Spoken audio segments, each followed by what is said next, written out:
এই ২৬-এর নির্বাচনকে সামনে রেখে ওনারা ধর্মকে পুঁজি করে ওনারা মানুষের সিম্পেথি নেওয়ার জন্যই অপরাধটি ওনারা করে যাচ্ছেন। ওনার মুসলমানত্ব আছে কিনা এটা আল্লাহ পাক ভালো জানেন। যদি ইসলাম ভিত্তিক ওনারা রাজনীতি করতেন, অবশ্যই ওনারা শোনার সাথে সাথে ওনাকে দল থেকে বহিষ্কার করা উচিত ছিল।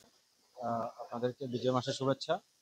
আমি অ্যাডভোকেট রিদওয়ান হোসেন রবিন, সদস্য ঢাকা আইনজীবী সমিতি।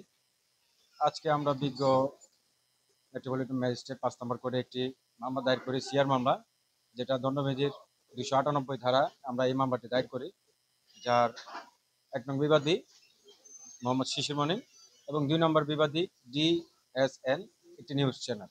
মোহাম্মদ শিশির মনি উনি তার নির্বাচনী প্রচারণাকে কেন্দ্র করে বিভিন্ন সময়ে বিভিন্নভাবে মুসলমান এবং হিন্দুকে একত্রতা বোধ করে বিভিন্ন বক্তব্য দিতেছেন, এবং যেখানে তিনি বলেছেন রোজা রাখলে যে সওয়াব, পূজা করলেও সে সওয়াব, উনি মানুষকে এই বিবৃতি দিয়ে মানুষকে প্রচারণায় উনি মুখরিত আছেন।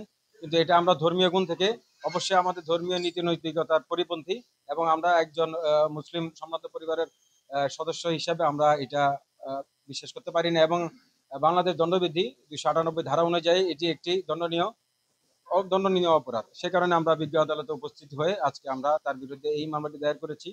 আর আমি এই মামলা দায়ের করার কারণ হচ্ছে আমি নিজেই স্বপ্রণোদিত হয়ে পাবলিক ইন্টারেস্টে এই মামলাটি দায়ের করেছি। আমার জায়গায় যে কোনো ব্যক্তি তার বিরুদ্ধে অত্র মামলাটি দায়ের করতে পারতেন চাই। তাদের যাওয়া উচিত কি অনুচিত এটা অবশ্যই নির্বাচন কমিশন দেখবেন, এবং আমাদের যে বিষয়টা তিনি যেখানে ডিরেক্ট ধর্মীয় বক্তব্য দিচ্ছেন সেটা অবশ্যই আমাদের ধর্ম পরিপন্থী, ইসলামের নীতি নৈতিকতা পরিপন্থী। সেখানে অবশ্যই তিনি মন্দিরে গিয়ে মন্দিরের কথা বলতে পারেন, কিন্তু সেখানে তিনি দুইজন ধর্মাবলম্বীকে উনি একইভাবে দেখতে পারেন না। তারা আসলে বেসিক্যালি তারা জন্মসূত্রে এই দলটা ধর্ম ব্যবসায়ী। তারা ৭১-এ একরকমের ধর্ম ব্যবসা করেছেন, ২৪-এ এসে আরেক ধর্ম ব্যবসা করেছেন।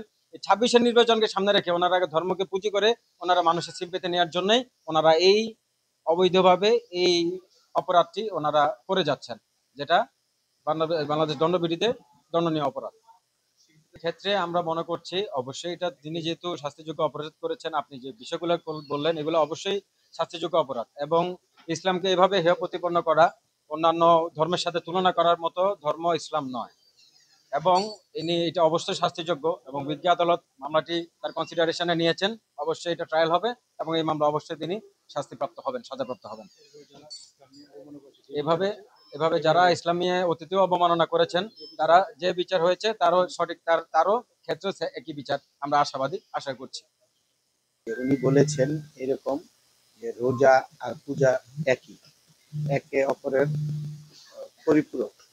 আমরা মুসলমান হিসেবে ওনার এই কথাকে ঘৃণা করি, প্রত্যাখ্যান করি, এবং আমরা ন্যায় বিচারের স্বার্থে আমরা এই দেশের জনগণ হিসেবে, মুসলিম জনগণ হিসেবে আদালতে শরণাপন্ন হয়েছি।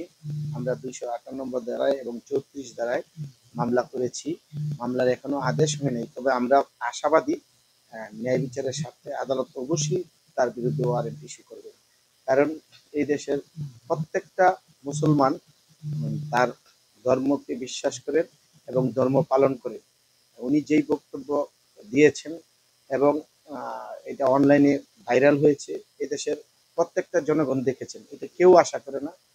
আমাদের আবারও রিপিট করতেছি, আমরা ব্যথিত, এরকম আমরা কখনো আশা করি না।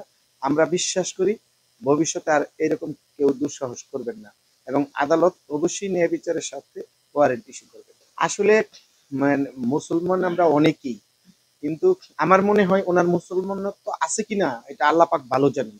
যেই লোক এইরকম বলেন যে রোজা পূজা একই, মুদ্রার এই পিঠ ওই পিঠ, ওই লোক আমার মনে হয় মুসলমান কতটুকু আছেন ওইটা আল্লাহ পাক ভালো জানেন।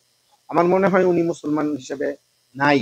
তো মুসলমান এরকম কথা বলতে পারেন। আইনের জায়গায় এখন তো আমরা মামলা ফাইল করেছি, অবশ্যই ওনার ওয়ারেন্ট ইস্যু হবে। তারপর আদালত আদালত তো এই সমাজের বাইরে কেউ না। আদালত যে ডিসিশন দিবেন, যে সিদ্ধান্ত নিবেন, আমরা সবাই ওইটা মেনে নিব, উনিও মানতে ওইটা বাধ্য হবেন। আর আপনি যে কোশ্চেন করেছেন, উনি ওই অনুভূতি যদি ওনার আসে, উনি যদি ক্ষমা চান, তো আদালত ওইটা বিবেচনায় নিতে পারে। আমার মনে হয় এটা উনি যেই দলেরই মেম্বার বা সদস্য, ওই দল, আপনার কথা অনুসারে যে ওরা ইসলাম ভিত্তিক রাজনীতি করেন, যদি ইসলাম ভিত্তিক ওনারা রাজনীতি করতেন, অবশ্যই ওনারা শোনার সাথে সাথে ওনাকে দল থেকে বহিষ্কার করা উচিত ছিল। কারণ যেহেতু উনি বলতেছেন যে জামাতের একজন নেতা, জামাত যদি ইসলাম ভিত্তিক রাজনীতি করে, ইসলামকে নিয়ে এরকম একটা কথা বলার সাথে সাথেই, শোনার সাথে সাথেই তারা তার বিরুদ্ধে দলীয় সিদ্ধান্ত নেওয়া উচিত ছিল আমি মনে করি।